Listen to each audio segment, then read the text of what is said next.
అమ్మా చెప్పండి అమ్మా, లేడీస్ పరిస్థితి కూడా గతంలో చూసినాం, ఇంటి ముట్టడిలో కూడా మిమ్మల్ని చాలా ఇబ్బందులు పెట్టిన పరిస్థితి, ఇప్పుడు కూడా ఇక రోడ్డు మీద ఉండి కొట్లాడే పరిస్థితి, ఇంట్లో కుటుంబాలను వదిలేసి ఎట్లా అమ్మా ఇంకెన్నాళ్ళు జరుగుతుంది? అదే సార్ మా బాధ అదే. మేము ఇప్పటికీ మాకు ఫిబ్రవరి నుండి ఫైట్ చేస్తున్నాం, అన్ని అందరి దగ్గరికి వెళ్తున్నాం, చేస్తున్నాం, బలపడం ఎక్కడ అన్న దగ్గర పోయినాం, ప్రతి రోజు తిరుగుతున్నాం. మా ఫ్రెండ్స్ అందరూ వెళ్ళి కలిసి మీకు న్యాయం జరుగుతుంది అంటున్నారు. కానీ ఎప్పుడైతే సార్ న్యాయం అనేది? ఇప్పుడు మేము మెరిట్లు ఉండి 1:2 ఉండి దగ్గర దాకా వచ్చి ఒక ఇంచులో మా జాబ్ పోతుందంటే ఎంత బాధ అనిపిస్తుంది సార్. సరే మళ్ళీ నోటిఫికేషన్ వేస్తాం రాసుకోండి అంటారు, మళ్ళీ ఆ 1:2లో మేము లేకపోతే మా పరిస్థితి ఏంటిది? అంటే ఇప్పుడు ఆల్రెడీ ఇక్కడ ఉన్న వాళ్ళందరం దగ్గర 35-40 దాకా ఉన్నాం సార్. మా ఏజ్ కూడా అయిపోతుంది చేస్తుంది.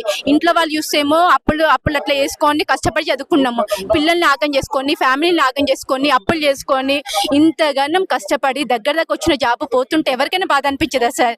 ఇంతగానం సార్ అది మీరు చేసిన తప్పు. 4 పేపర్లు ఉన్నాయి సార్, ఒక్కొక్క దానికి సపరేట్ పే ఉండాలి.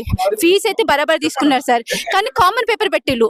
నీకు కామన్ పేపర్ పెడితే మూడిట్లలో ఒకటి జేఎల్ వచ్చింది, పీజీటీ వచ్చింది, డిఎల్ వచ్చింది సార్. మూడిట్లలో వచ్చినప్పుడు ఎవరైనా పెద్ద పోస్ట్ పోతారు కానీ చిన్న పోస్ట్ పోరు కదా సార్. అయితే పెద్ద పోస్ట్ పోయినప్పుడు మిగిలిన మాకు ఇవ్వచ్చు కదా. మేము ఏదో మాకు ఎవరితో తెచ్చేయమంటలేను సార్. వాళ్ళు ఒక జాబ్ లో జాయిన్ అయిన తర్వాత మిగిలిన కింద డౌన్ మెరిట్ కి ఇవ్వండి, మాకు న్యాయం చేయండి అంటున్నాం. మేము 1:2 ఉన్నాం, డౌన్ మెరిట్ ఫాలో అయితే ఇంతమంది ఫ్యామిలీస్ ఎందుకు ఏమవసరం సార్ ఇంత రోడ్ మీద పడడం? ఈ గవర్నమెంట్ మీకు హామీలు ఇచ్చింది కదా గతంలో, మరి ఇదే గవర్నమెంట్ మరి ఇట్లా చేస్తే మా విషయంకి వచ్చే వరకు ఎందుకు అట్లా చేస్తున్నారు మాకు ఏం అర్థమైతే లేదు. ఈ గవర్నమెంట్ ఎలక్షన్స్ ముందు నిరుద్యోగాలకు మేము న్యాయం చేస్తాము, అన్యాయం చెయ్యము, ఖచ్చితంగా చేస్తామంటేనే ఎంతో మంది సార్ మా ఫ్రెండ్స్ అందరూ ఊళ్ళలో తిరిగి చేసి పల్లెటూరు వాళ్ళకు అందరికి ఒక ఫేమ్ వచ్చింది కేసీఆర్ అని. కానీ ఇప్పుడు అట్లా కాదు, కాంగ్రెస్ ని గెలిపిద్దాము, మనకు మంచి జరుగుతుంది, మాకు న్యాయం జరుగుతుంది అని మా ఫ్రెండ్స్ అందరూ తిరిగి సార్. ఆ తిరిగి చేసి మేము తెచ్చుకున్న గవర్నమెంట్ ఇప్పుడు మా కడిపే కోరితే మాకు ఎంత బాధ అనిపిస్తుంది చేస్తే సార్. నోటి దాకా వచ్చిన బుక్క పోతుందంటే ఎంత బాధ అనిపిస్తుంది. గతంలో మీ గురించి కొట్లాడిన వాళ్ళు ఉన్నారు కదా, ఇప్పుడు ఉద్యోగాలు చేసుకుంటారు, ఎమ్మెల్సీ అని చైర్పర్సన్ అయిన వాళ్ళు ఉన్నారు కదా, మీ తరపు నుంచి కొట్లాడారు, మరి ఇప్పుడు ఎందుకు రావట్లేదు వాళ్ళు? మనం ఏం చేస్తాం సార్, ఎప్పుడైనా కూడా ముందు ఒక మాట తర్వాత ఒక మాట మాట్లాడతారు సార్.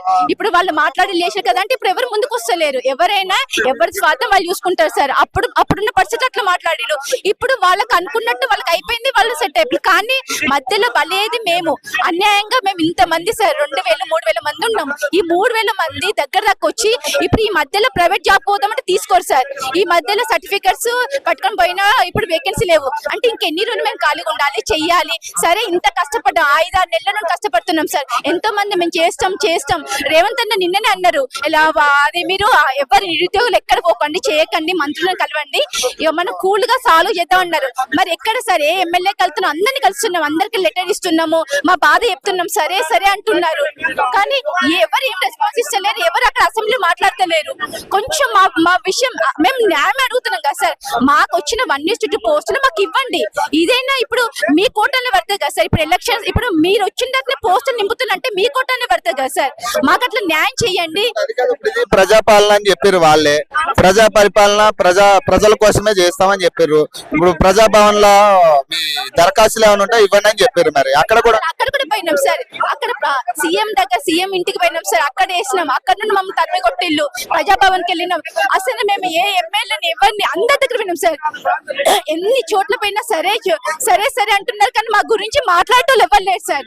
అంటే సీఎం దగ్గర పోతుందా పోతలేదా, మరి సీఎం నోటీస్ పోతుందో చేసో తెలుసలేదు సార్. మా విషయమే ఎందుకు ఇంత అన్యాయం జరుగుతుంది, మా విషయంలో ఇంతగానం అందరికి మంచి పట్టించు చూడొచ్చు. ఇక్కడ పోలీసులు కూడా చూడొచ్చు, అంటే మీడియా పైన కూడా చేతులు వేసే పరిస్థితి.